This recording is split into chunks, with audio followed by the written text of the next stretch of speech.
Bonjour les incarnés, je suis le devin chinois, bienvenue dans l'unité énergétique de l'humanité. Aujourd'hui je commence une petite série ou longue série, je ne sais pas encore, qui va s'introduire par la vidéo d'aujourd'hui et qui va s'intituler Le tour du monde de l'humanité, où je vais vous transmettre mes tours du monde de l'humanité, ce qui est à peu près pas courant. Alors aujourd'hui, je commence par vous raconter mon parcours succinctement, pour que vous compreniez mieux ce que je veux vous transmettre et vous partager. Je suis né en 71. À l'adolescence, il y a une passion amoureuse qui déclenche la nécessité vitale d'écrire et de lire, qui marchent ensemble. C'est en 86. 94, je décide de m'intéresser à la Chine. Et à l'été 2000, j'ouvre pour la première fois le Yiking de Willem, puis après celui de Javarier-Fort, traduction jaune et traduction rouge après. Et je sais déjà, dès l'été 2000, que je ne refermerai jamais le Yiking. En novembre 2007, je sors de la vie active de tout le monde, de tout un chacun, de la société. Je me retire volontairement. J'achète un petit coin tranquille à Château-Landon, c'est au fin fond du 77 et très proche du Loiret, et je m'isole pour écrire. Voilà, ça dure 6-7 ans, volontairement, et c'est une expérience totale. J'ai très peu de visites. Voilà. Donc je suis en train de passer pendant cette période-là au statut d'ouvrier qui essaye de gagner sa vie, à celui d'écrivain qui est complètement fauché, mais qui fait pour ce pourquoi il est là, ce pourquoi il est fait. C'est ça qui se passe en novembre 2007. Donc j'effectue le grand saut, je passe de l'ouvrier à l'écrivain. Je veux alors, c'est mon projet, écrire un livre par année pour construire une œuvre des commentaires du Yiking. Les commentaires du Yiking sont une tradition littéraire chinois qui a déjà 25 siècles, on peut dire depuis Confucius. Je vais vite. Ok. Donc, j'écris des commentaires du Yiking.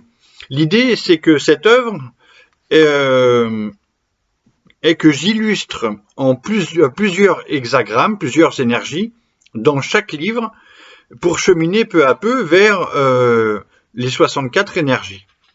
C'est donc ce que je fais pendant plusieurs années, et dès 2008, j'ai un premier livre que je publie à compte d'auteur, parce qu'à ce moment-là, j'ai un petit peu d'argent de mon travail, mais après, je pourrais plus. Les éditeurs, ils en voudront pas, donc ça restera dans mes tiroirs. Mais à ce moment-là, en 2008, le livre s'appelle Un roman chinois. Ok. Il y a déjà 7 hexagrammes, celui de l'histoire chinoise de 1850 à 1997, les 3 hexagrammes de De Gaulle, etc. La théorie du mandat céleste complètement élucidée. C'est pour faire très vite. À l'été 2011, en discutant avec mon ami Marc Etier, on est sous les étoiles d'une plage atlantique, l'idée émerge d'écrire en un seul gros livre qui illustrerait les 64 énergies. Donc je continue en rentrant de ces vacances-là.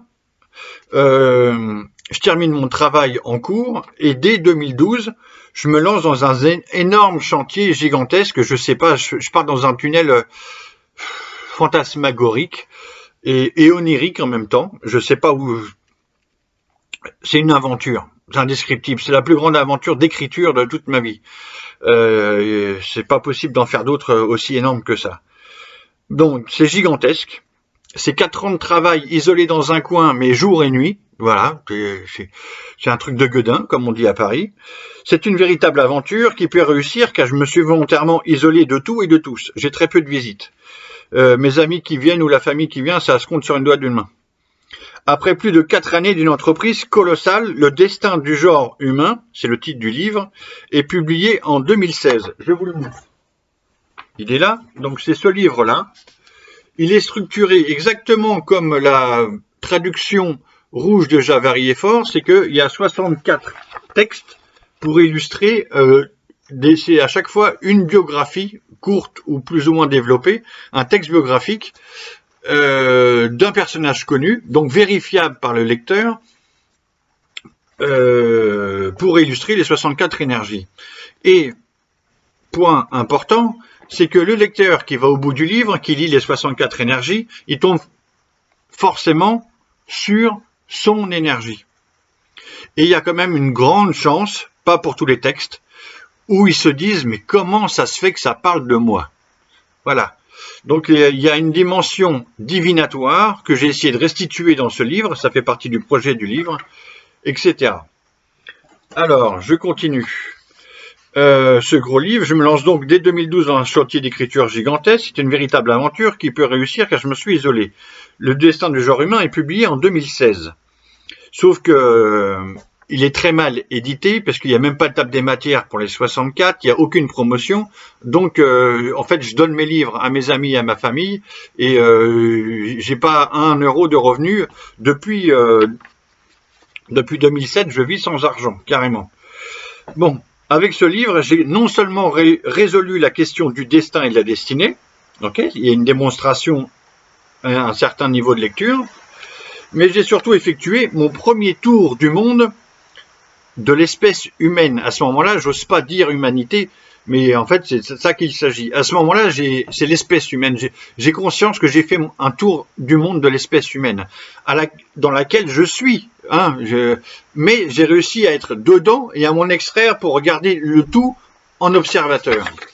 Il me reste un souvenir impérissable de cette fin de travail colossal de 4 ans, où je ressors pour la première fois dans la vie commune, et c'est pour aller à l'île de Ré, où il y a un anniversaire des amis de 30 ans, c'est magnifique, et il y a une énorme fête d'anniversaire, et là je suis dans une énergie, une euphorie complètement dingue, ok. Donc j'ai des ailes, comme chante Jean-Louis Aubert, que j'adore. Donc je suis perché sur un nuage avec une quantité folle d'énergie nouvelle. À cette sortie de 2016, été 2016. Le bouquin est terminé, mais il n'est pas encore publié. Je viens de réussir mon premier tour du monde de l'espèce humaine. Ça, c'est quand même une expérience unique, ce serait prétentieux, mais rare, c'est sûr et certain. Voilà, et donc c'est ça que je veux vous transmettre petit à petit dans ces vidéos, et je vais faire une série exprès pour ça. Je vais vous donner des clés pour que vous puissiez petit à petit identifier les 64 énergies à votre manière. Donc il y en a qui sont très faciles à identifier.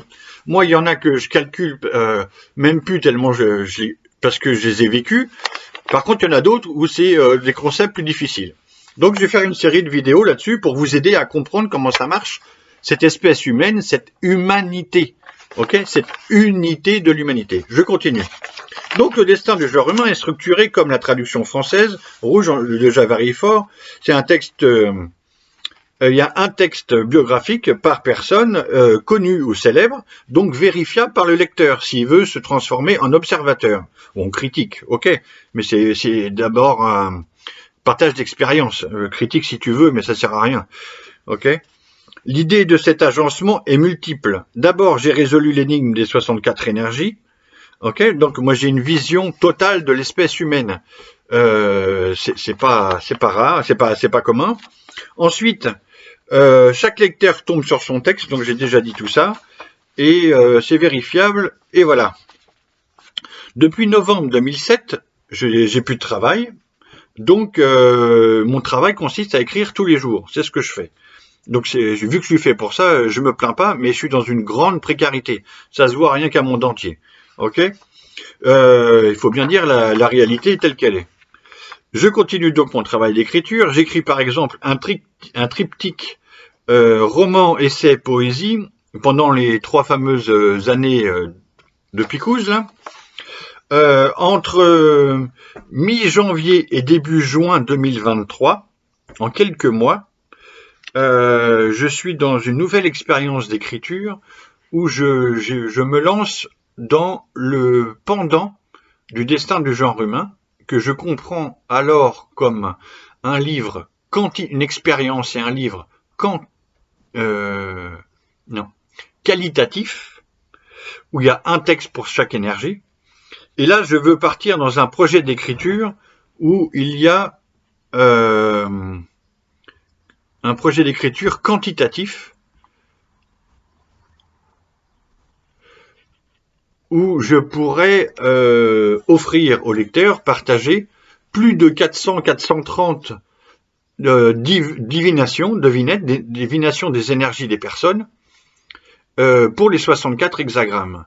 Et j'ai fait un travail particulier pour réussir à deviner plus de 150 énergies de femmes féminines. Ça n'a pas été facile parce que c'est plus que les 3/4. J'arrive à un tiers de devinettes féminines, alors que dans la vie réelle de notre culture, il n'y a pas un tiers de femmes connues. C'est 90% d'hommes célèbres. Ok. Donc j'ai fait un véritable effort pour ça. Dès mi-janvier, début jusqu'en juin 2023, donc j'écris l'unité énergétique de l'humanité. Donc c'est une expérience quantitative. Où avec cette expérience, il y a des choses qui vont apparaître formidables que je n'avais même pas imaginé au départ. Par exemple, tout ce thème des ressemblances que j'aborderai forcément dans quelques vidéos là bientôt, parce que c'est ce qui me passionne le plus en fait. J'appelle ça ma trouvaille. Je trouve ça absolument génial. Ça explique beaucoup de choses, etc. Puis on va s'orienter petit à petit aussi vers le discours scientifique de l'ADN. Comme quoi, en fait, les 64 énergies parlent de l'ADN en même temps que de l'espèce humaine. Et donc, ADN, ça veut dire les mêmes forces dans tout l'univers, ça veut dire quantique, ça veut dire tout ça. On va cheminer par là petit à petit, ok? Pas d'un coup, c'est trop long. Donc là, je vais essayer de faire des vidéos, peut-être un quart d'heure, 20 minutes à chaque fois, pour donner des clés, mais au maximum au quotidien, quand je pourrai. Et puis voilà, ok. Donc ce livre est à nouveau l'unité énergétique de l'humanité est aussi structuré en 64 parties où je déploie les 430 devinettes avec des quatrains. J'ai écrit 430 quatrains divinatoires, donc ça reste, on fait un peu de beau, on fait beaucoup de ludique et c'est pour apprivoiser les forces en présence, ok. Donc c'est mon deuxième tour du monde. Ok, quand même, de l'humanité, et c'est cela que je vais vous transmettre et vous partager dans mes vidéos. Voilà pour aujourd'hui. Dès la prochaine fois, je vous donne des clés pour que vous appreniez à repérer vous-même quelques-unes des énergies incarnées dans cette humanité magnifique. Merci les incarnés et à bientôt. Poum.